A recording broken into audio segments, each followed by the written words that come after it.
എന്തായാലും വിനായകൻ പറഞ്ഞൊരു ഡയലോഗാണ് ഇപ്പോൾ ഏറ്റവും കൂടുതൽ വൈറലായിരിക്കുന്നത്. അതായത് ചത്താലും എൻ്റെ പേരിലുള്ള കേസ് തീരില്ല എന്നാണ് അദ്ദേഹം പറഞ്ഞിരിക്കുന്നത്.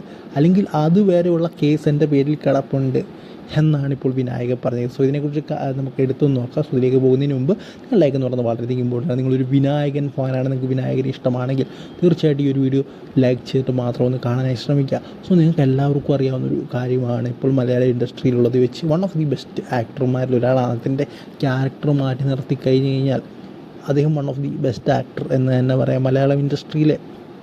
സോ എന്തായാലും അദ്ദേഹം പറഞ്ഞൊരു കാര്യമാണ്, നിങ്ങൾക്കറിയാം അദ്ദേഹത്തിൻ്റെ പേരിൽ പലതരത്തിലുള്ള കേസുകളുണ്ട്.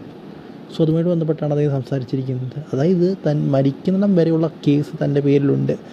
അതുവരെ സമാധാനമില്ല എന്നാണ് അദ്ദേഹം പറഞ്ഞിരിക്കുന്നത്. തനിക്ക് റെസ്റ്റില്ല, കേസിൻ്റെ പുറകിൽ മരിക്കുന്നിടം വരെ നടക്കേണ്ടി വരുമെന്നാണ് അദ്ദേഹം പറഞ്ഞിരിക്കുന്നത്. സോ എന്തായാലും ഇതിനെക്കുറിച്ച് നിങ്ങളുടെ അഭിപ്രായം ഒന്ന് കമൻറ്റ് ബോക്സിൽ പറയുക. സോ എന്തായാലും അടുത്ത വീഡിയോയിൽ കാണുന്നവരെ ഗുഡ് ബൈ.